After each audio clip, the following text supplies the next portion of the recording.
Pertempuran berlanjutan, lebih 5,000 orang terbunuh. Assalamualaikum. Anda bersama dengan saya Muhammad Akhtar Haji Hamzah dalam Dunia 10. Hari ini sejak awal pagi Jumaat, rejim Israel terus melancarkan siri serangan ke Gaza. Perang masuk hari ke-7, tentera Israel terus dengan alasan menggempur sasaran Hamas di wilayah Palestin. Namun apa yang menjadi sasaran adalah penempatan penduduk awam Palestin. Perang sejak Sabtu lalu telah meragut lebih 1,500 nyawa warga Palestin. Israel bertindak dengan menyerang sasaran Hamas di semenanjung Gaza sehingga lebih 3,000 cedera di wilayah Palestin. Lebih 120,000 lagi menjadi pelarian. Semalam, Menteri Luar Iran Hossein Amir Abdullahian melawat Iraq bagi mengumpulkan sekutu Republik itu. Hossein Amir memberi amaran kepada Israel bahawa Iran mungkin menyerang negara haram Israel kecuali rejim Zionis berhenti mengawam Gaza. Tehran yang membantu kewangan dan tentera Hamas telah menyeru negara-negara Islam untuk bersatu menentang Israel. Iran meraihkan serangan Hamas sebagai satu kejayaan di mana pejuang telah menjadikan 150 warga Israel sebagai tebusan. Sementara itu, pertempuran tentera rejim Israel dengan pasukan Hamas terus berlanjutan berhampiran sempadan Gaza. Tentera Israel menyiarkan video keadaan perang dengan pejuang Palestin berhampiran sempadan Israel Gaza.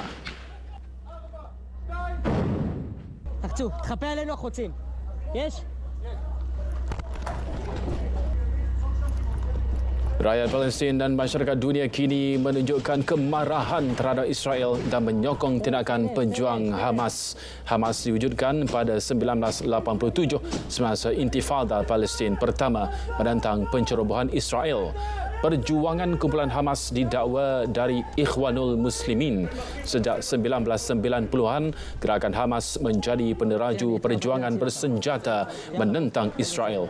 Ketua kumpulan Hamas, Ismail Haniyeh, kini dikatakan berada di Turki ataupun di Qatar.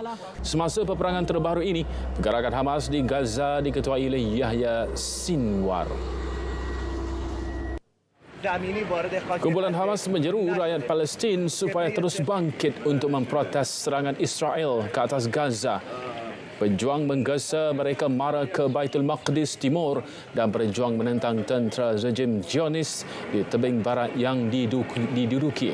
Hamas menggesa rakyat Palestin untuk mengadakan bantahan di pekarangan Masjid Al-Aqsa dan menyeru umat Islam menunaikan salat Jumaat. Keganasan di Gaza turut menyemarakkan ketegangan di Baitul Maqdis Timur dan tebing barat.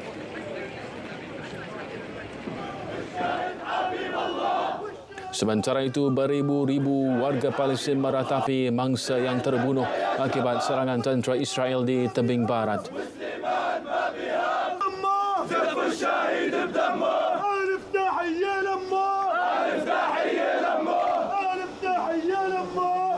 Di Deir Ibzi, Barat Ramallah, rakyat Palestin menghadiri pengebumian Sulaiman Malasa yang maut dalam serangan tentera Israel malam tadi.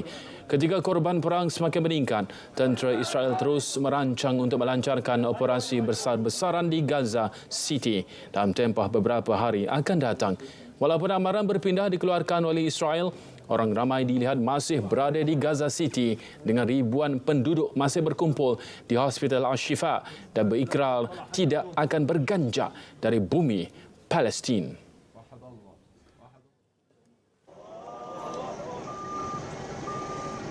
Dalam pada itu, rejim Israel terus angkuh dengan tidak membenarkan warga Palestin mendirikan salat Jumaat. Walaupun perang semakin buruk, penduduk Palestin terus mendirikan salat dan berdoa di tepi jalan selepas dilarang masuk ke Masjid Al-Aqsa.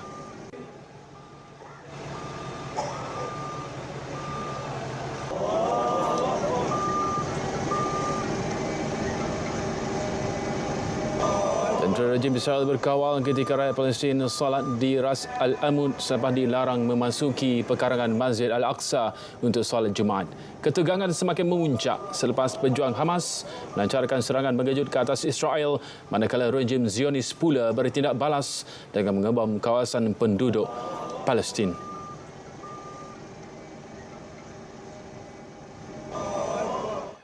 Penduduk Gaza kini berpindah selepas amaran oleh tentera Israel. Penduduk mengosongkan rumah mereka dan menuju ke selatan selepas rejim Zionis menggesa semua penduduk mengosongkan Gaza City.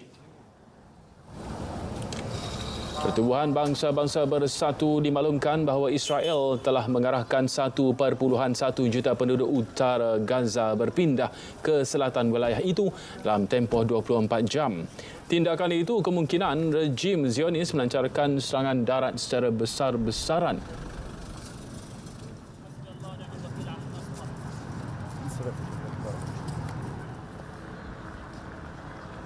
Namun jurucakap Pertubuhan Bangsa-Bangsa Bersatu menegaskan perintah berpindah itu tidak sah dan dibatalkan atas alasan kemanusiaan. Stefan Dujarric memberitahu PBB mendesak sekeras-kerasnya agar sebarang arahan oleh Israel dibatalkan. Ia bagi mengelak tragedi yang lebih buruk. Beratus ribu penduduk yang kehilangan rumah kini menjadi pelarian di negara sendiri. Setakat semalam, jumlah penduduk yang hilang tempat tinggal di semenanjung Gaza meningkat hingga mencecah 400,000 orang.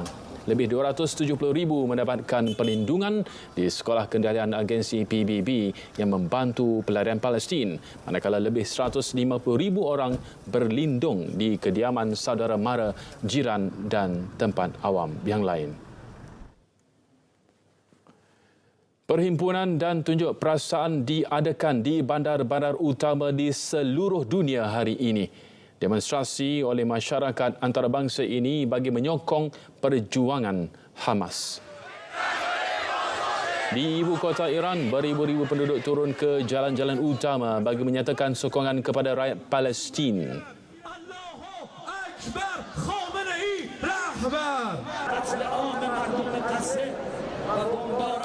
Ketika konflik berdarah antara Israel dan Hamas berlarutan, rakyat Iran di ibu kota Tehran menunjukkan solidariti kepada rakyat Palestin.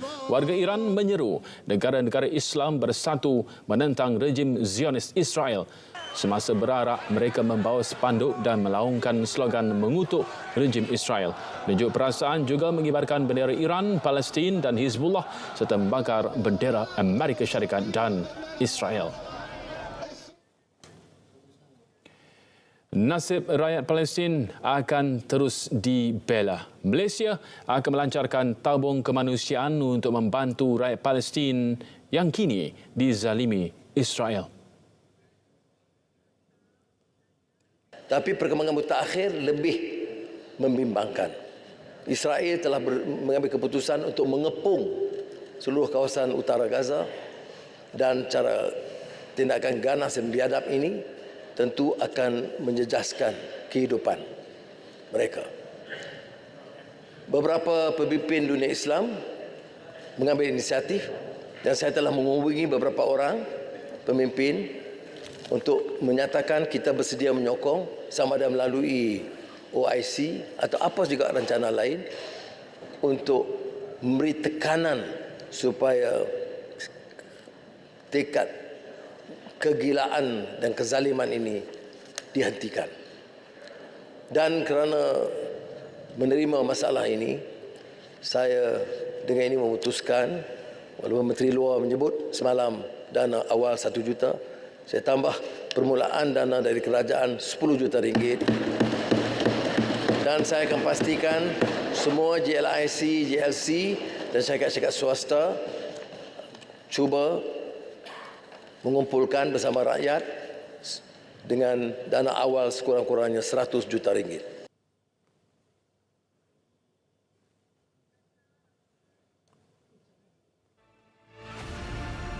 Tabung kemanusiaan akan dilancarkan bagi menampung serta membantu warga Palestin dengan dana sebanyak 10 juta ringgit.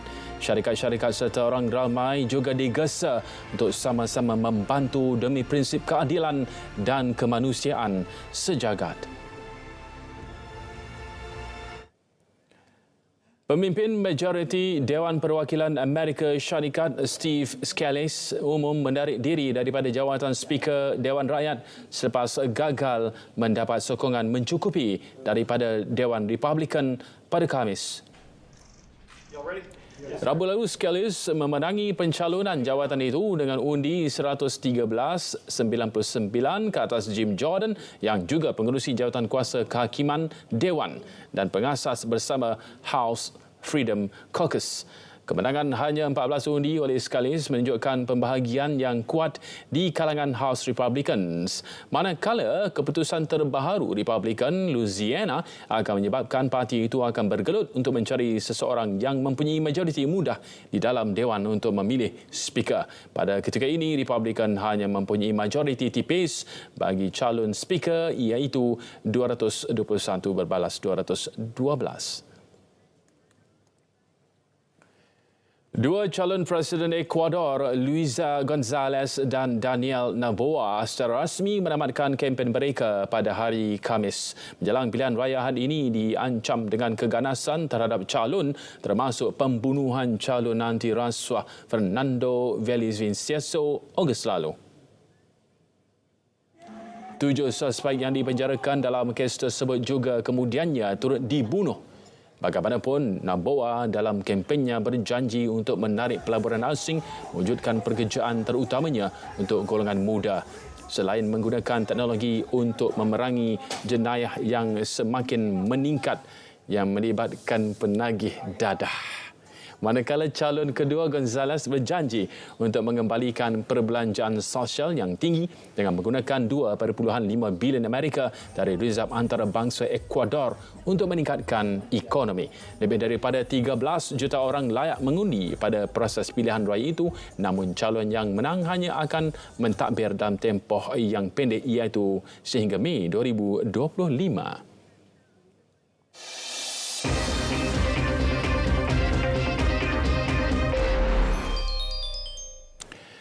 Itali dan Turki bakal menjadi tuan rumah bersama kejohanan Euro 2032. Perkara tersebut diumumkan Badan Induk Bola Sepak Eropah UEFA dalam satu majlis di Nyon. Persetujuan Itali dan Turki sebagai tuan rumah bersama dibuat pada minggu lalu. Turki sebelum ini gagal dalam semua bidaannya untuk menganjurkan kejohanan berprestij Eropah itu sejak tahun 2008 dan kemudian menjadi calon untuk edisi 2028 serta 2032. Dalam pada itu, United Kingdom dan Ireland kini sah sebagai tuan rumah Euro 2028. Ini pula melibatkan skuad bola sepak wanita Maghribi. Bekas pengendali pasukan wanita Sepanyol Jorge Vilda diumum sebagai jurulatih baharu Maghribi menggantikan Renaud Pedros. Maghribi mencipta sensasi pada tahun ini apabila membuat penampilan pada Piala Dunia Wanita. Pasukan itu berjaya melangkah ke saingan kalah mati selepas menewaskan Korea Selatan dan Colombia.